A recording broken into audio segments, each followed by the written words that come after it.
Hi guys, Andrew here with headphones.com. Today I get to do something kind of special. In the last couple of weeks, you guys may have noticed that I've been covering a lot of more entry-level or budget stuff. They had me do that ridiculous true wireless comparison, the budget true wireless comparison, where I got to try out some truly horrendous sounding headphones. Well, this week I've been rewarded with the ability to evaluate some absolute insane top-tier flagship endgame level setups. So in this video, I get to compare the HiFiMAN Susvara against the Focal Utopia. Now, both of these headphones are ridiculously, prohibitively expensive. The Susvara comes in at around $6,000 and the Focal Utopia comes in just over $4,000 at around $4,400. So this is like the top tier, crazy endgame headphone setups. For anybody who's unaware, we're actually giving away a Susvara on this channel next week. And if you haven't signed up yet, definitely do so. There'll be a link in the description for that. And of course, we try and do giveaways on this channel just about every month. And so it's definitely worth paying attention to our giveaways page, which is also linked below.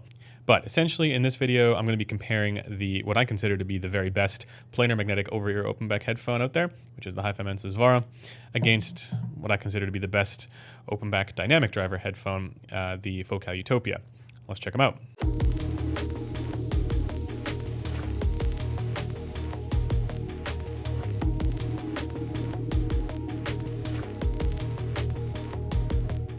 Okay, and as usual, I'm just going to get some disclaimers out of the way here.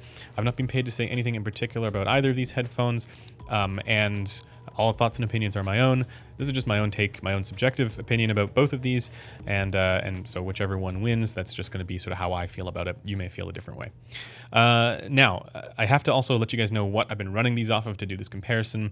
Again, I've listened to both these headphones in the past extensively. I've actually reviewed both of them in the past, so I'm quite familiar with them already. But what was cool about this comparison that I got to do this past week was I got to run the Susvara off of the also ridiculously expensive Bakoon AMP-13r, which is kind of also like an endgame flagship solid-state amplifier. I believe it's actually a speaker amplifier, but it's got a headphone out on the front. And it's made kind of with the Susvara in mind. So this is definitely something where, yeah, if you own a Susvara and you're like, I just want the most endgame thing I can possibly think of, the Bakoon should probably be on that list. So this is a $6,000 solid-state amplifier.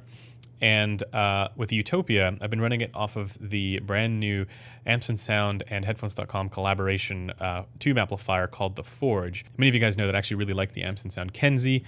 This is not based on the Kenzie. This is based on the Mogwai, but that's going to get its own video. So this isn't going to be about the amplifiers in particular here. This is more about the headphones.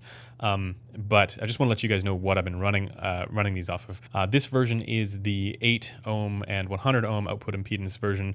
There's also a 32 and 300 ohm output, but it made a little bit more sense to go with the 8 and 100 for the Focal Utopia because this is only an 80 ohm headphone, and I've been running it out of the low Z because I didn't want it to change the frequency response. I wanted to get as close to kind of like a apples to apples comparison as possible. So I'm going to launch into this comparison now, and I'm going to go through basically all the different categories that I typically go through when evaluating headphones. And so that includes, the build, the aesthetics, the comfort, the technical performance. So that's, detail retrieval, macrodynamics, microdynamics, micro detail, separation, soundstage imaging, and all that kind of stuff. And then along with the total balance and frequency response, whether or not they need EQ, which they don't, but I'll explain which one I actually like better for various different aspects of sound quality. And then ultimately, I'm going to be picking a winner and picking a setup that I'm gonna end up saying is the setup that I prefer. All right, so with build quality, I'm going to give the win to the Focal Utopia here. Everything about it just feels like a premium high-end headphone. It's got, carbon fiber here for the yokes, and just everything about it just feels extremely well built, extremely well designed and engineered. Everything down to how refined the pads look. And for aesthetic reasons as well, I actually really like the Utopia. I think this is one of the best looking headphones out there. So, with the Susvara, it's not bad, but I really don't like the wood stuff here. Like, if you're going to do wood on headphones, it's got to be something like what ZMF does with the Verite and the Aeolus and all that stuff, because that's like the more handcrafted, refined kind of look for wood. With this, everything about it actually looks good. Like all of the metal parts here look good and feel, reasonably sturdy. but the wood kind of just takes a little bit away for me. I'm actually going to give the comfort edge to the HiFiMAN Susvara. For whatever reason, this one just feels lighter on my head. I'm actually not sure what the weights are. I'll weigh them afterwards and put the graphics up on the screen. But for whatever reason, yeah, this one I can wear it all day with no issue, whereas with the Utopia, I can wear it all day, but I do find that it does kind of weigh down a little bit, and it does feel a little bit heavier. It could just be because this is not a suspension style going on here, and so the actual surface area that comes into contact with your head is a little narrower on the Utopia. They're both, reasonably comfortable, but I am still going to give the comfort win to the Susvara. Now, just before we get into the sound quality, one quick note about the cables. In both cases, the cables are kind of terrible, and I would replace them to kind of complete the Endgame set. I'm never going to recommend buying aftermarket cables for sound quality reasons, but for ergonomics and just usability, I hate these cables. This one's even kind of fraying on the end because, again, this particular one was the demo unit, so it's been around the block a little bit. For the connectors, the Susvara uses 3.5 millimeter. I believe the previous ones actually used 2.5 millimeter, but this is now 3.5 millimeter on the connection here. And then on the Utopia, you get the LEMO connectors, which are actually really functional and easy to use and really solid.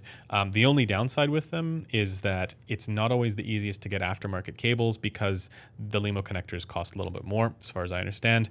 And so you might have an easier time finding an aftermarket cable for, not much money on the Susvara. But again, we're talking about like ridiculous endgame ultra high-end setups. If you're getting either of these setups, I don't imagine you care that much about spending a couple $100 on a nicer feeling and looking cable. By the way, the Bakoon and Susvara setup with just the amplifier, I'm not even talking about the DACs with these, I'm just talking headphones and amplifiers. The Bakoon is $6,000 and the Susvara is $6,000, so this ends up being around a $12,000 setup, provided you have a DAC and then whatever DAC you end up wanting to go with there. And then with the Utopia and the Forge, this is actually a little bit, quite a bit less expensive. The Forge is just under $3,000, and the Utopia is just over $4,000. So you're ending up with something like a $7,500 setup with this one. So almost half the price with the Utopia and the Forge. Yeah, that kind of does go to show that. I mean, while these are both like insanely expensive, you can buy a car with this, like, and of course, as I mentioned in my Susvara review, if that sounds like a lot of money, you should probably buy a car. But in both cases, I would consider them, endgame territory. Now, let's dive into the sound quality here, and I'm going to go through the subjective stuff first. So what many reviewers, myself included, have described as, the technical performance, and I'm going to begin by talking about the detail retrieval, the, clarity for trailing ends of tones, the microdynamics, and all of that stuff. And for detail and just how easy it is to sort of peer into the music, as a great reviewer once said, I am going to give the edge to the HiFiMAN Susvara. And actually, this is actually something where the Bakoon plays a role. You can actually run this off of quite a wide variety of stuff. It's not that crazy power hungry. It's not an HE6. I'm looking up there because there's an HE6 up there kind of looking at me like, hey, me. But no, the Susvara, most amplifiers that are mid-range or better, you can even, some of the very entry-level stuff, you can actually power the Susvara to get it sufficiently loud enough. But if you want to get the most out of it, something like the Bakoon here is the way to go. And I also think, again, because we're talking about a $6,000 headphone, whoever's going to be getting this, you're probably going to want to get the most out of it, right? Or at least get close to the most out of it. And the Bakoon, I was shocked at how much more detailed it was. And I was even comparing it against like the Magni 3 Heresy, which surprisingly could run it. And when I ran it off the Bakoon, it was like, wow. The long story short on that is that it is a detail monster without sacrificing that sort of smoothness, that sort of smooth top end. It's not detailed in any grating way. It's like just hyper resolving. I have no other way to really describe that. And so, yeah, for that reason, the Susvara does get the edge. One other thing to note is that, while the Utopia is also highly resolving for, microdynamics, and it is the most detailed dynamic driver headphone, I think this is just a matter of like planar tech can get you more at the very ultra high end as far as detail is concerned. I think the same thing is true for some of those other ones like the Abyss AB1266 and the LCD4. I think those are all a little bit more detailed than the Utopia. And I think that's in part also because the Susvara and these planars in general, they do a better job at sort of separation and control during busy passages and the ability to sort of isolate the individual lines. It's not like that's bad at all on the Utopia. It's also excellent on the Utopia. I think it's just slightly better on some of these ridiculous planars. So for that reason, for just overall being able to hear more and image clarity, the Susvara off of the Bakoon, this setup gets the edge for detail retrieval. Now let's get into the question about punch and slam and macro dynamics and macro contrast and all these other sort of metaphors and subjective terms that we're using to describe this quality: the liveliness, the punchiness, not actually bass level. This is again a counterexample for that idea. People think that bass level and punchiness are correlated, but they're not really. And of course, yeah, I am going to give the win here to the Utopia. Also, giving a nod to the Forge here, when I first started this comparison, I had it in my mind because I'd been listening actually to the Susvara for a little bit first, where I was like, okay, yeah, I mean, the Susvara, like, this is nuts. Like, this is so insanely detailed. There's no way that the Utopia is going to be, on the same level. And just for overall, enjoyment. And then I listened to the Utopia off of the Forge, and I went, "Oh man, this is actually going to be a tougher comparison than I initially thought." In particular, because the Utopia happens to be one of the punchiest headphones out there. It's a bit of a misleading, or it's a bit difficult to sometimes pick up on because this isn't bass boosted or anything like that.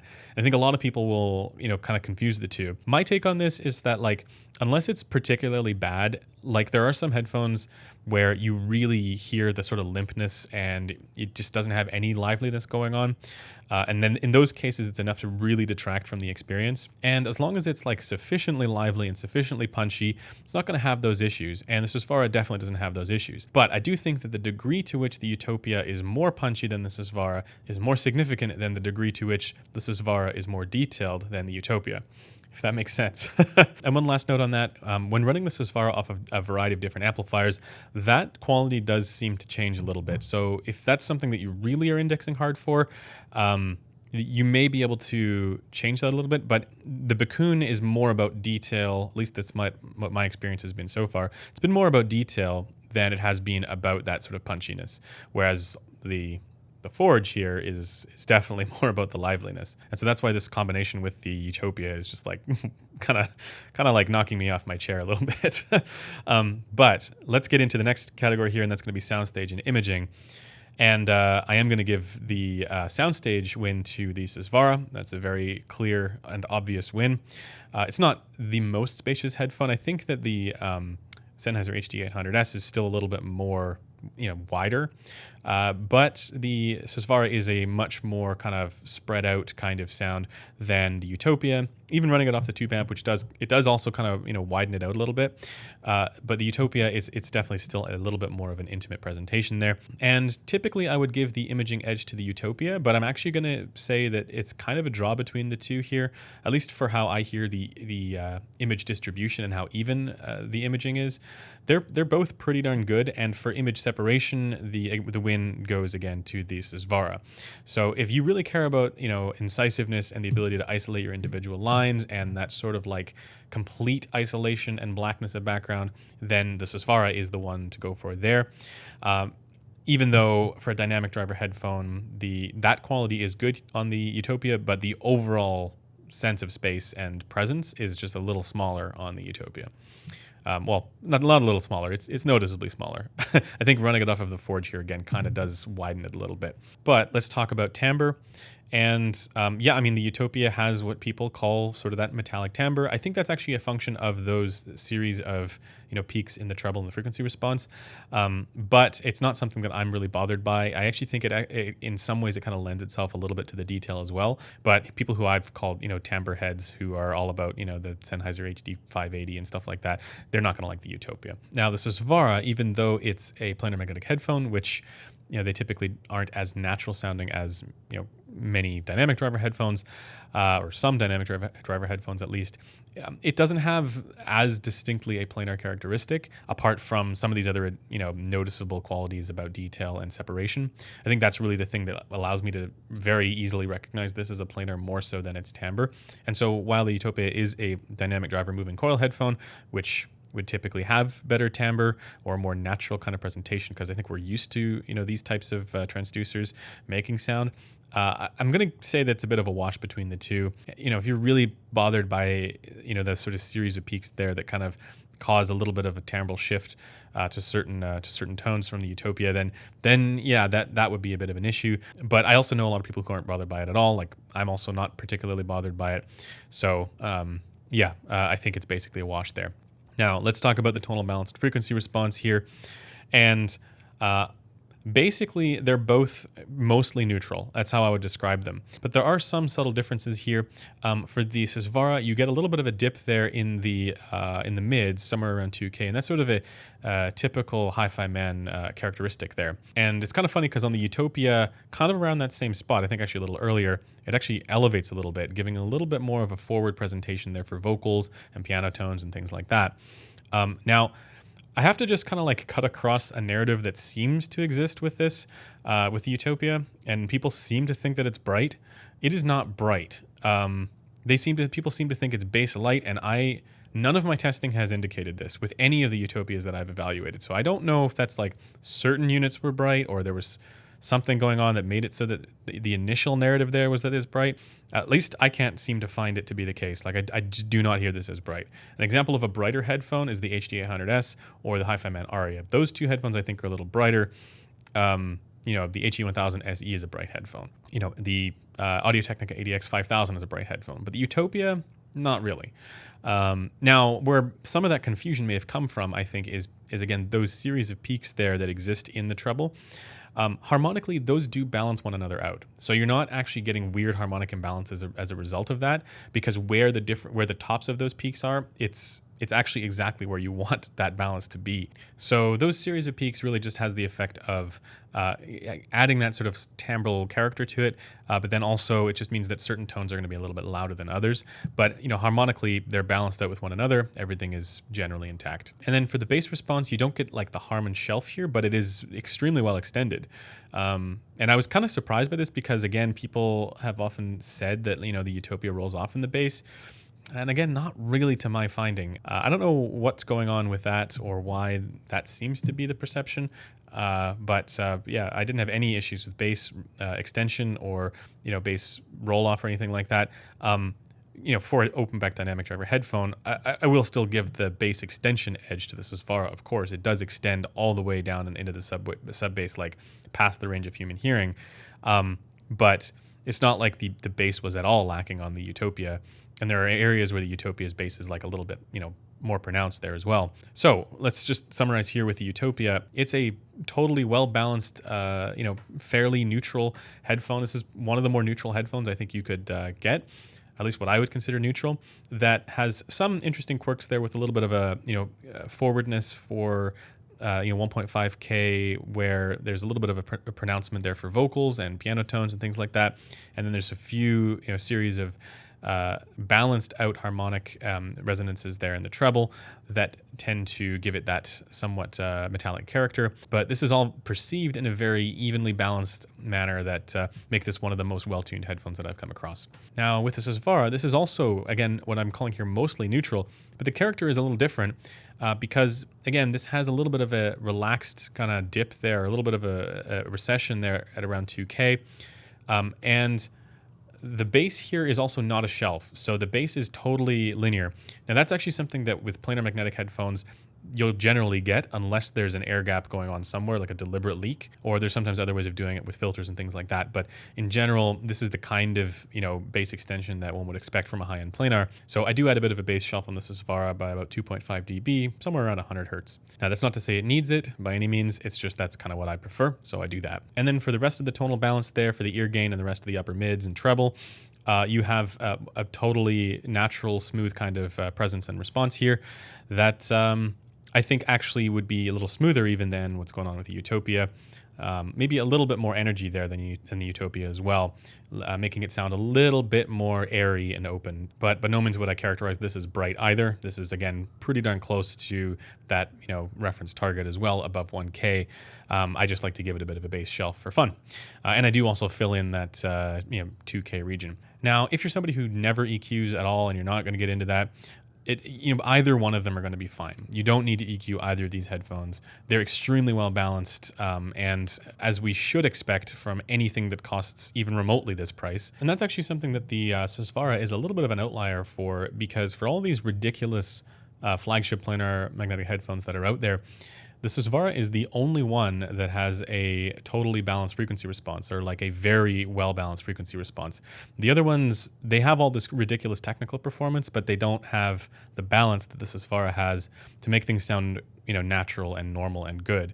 There's always some sort of elevation in one particular area, or harmonic imbalance, or you end up with something that's like got no upper mids whatsoever and has crazy treble extension. And I need to try out one of the new LCD4s to see if the pads have fixed that a little bit, because the previous one I evaluated was like, what's going on there? But yeah, the Susvara is a very well balanced sounding headphone. I think though, there's nothing that I EQ in the Utopia, and personally I do add a little bit of a bass boost on the Susvara. So take that for what you will. I don't think that's an indicator one thing or another. It just means that when it comes to these kinds of planars, I do like giving them a bass shelf. But unless you're adding some sort of leak or intentional leak or some sort of filter in here, like an analog filter, you're not going to get a bass boost anyways.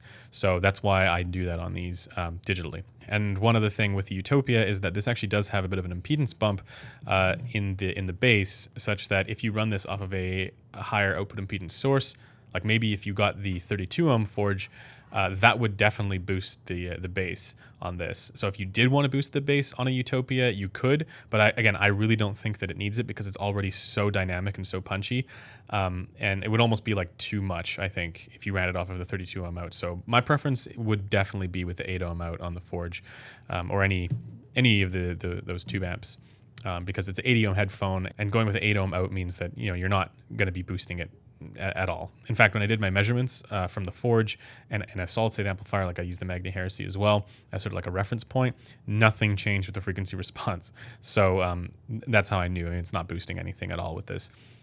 But if you did want to do that, you could. It's just I don't really think it needs it. Now, just before I give my conclusion here, I do want to remind everybody again that we are doing a Susvara giveaway next week. It's going to be at the end of the month, the last day of the month of June, and I think it's a Wednesday. So definitely sign up for the giveaway if you haven't already, and make sure you get all the entries there. And then tune in next week when we do the live stream to find out whether or not you've won, because this is, whoever wins this, you win. You win at life. All right. Let's get into the conclusion. So yeah, both of these are very good sounding headphones, and as you might have imagined, they are the ultra high-end Summit flagships for a reason. Now, you guys are going to wonder, of course, which one do I prefer? Which one, if I could just choose either one of these setups, totally irrespective of the price, and I, wouldn't be able to resell anything, because these are both completely out of my price range. I would never be able to afford either of them. So I'm very fortunate that I've been able to spend the past week evaluating these two setups. And you guys are going to wonder, which one would I end up choosing? My cop-out answer here is that my head would choose the Susvara and the Bakoon, because again, I'm super into the crazy amount of detail that this has, and then my heart would choose the Forge and the Utopia. But with that said, I still would probably end up going with my head answer on this and go with the Susvara off of the Bakoon. As much as I love this, as much as like my heart answer is like yes, my head answer I think is going to win, because as you guys of course know, I'm dead inside, so I don't really have a heart or a soul. I think if anything, the thing that would push me over the top with the Susvara here, apart from the fact that this is just so crazy detailed, is the extra sort of sense of space and stage that the Susvara has over the Utopia. I'm not the kind of person who like uniquely indexes for space and stage. Like I'm not a soundstage head. That can't be a thing, but I'm not one of them.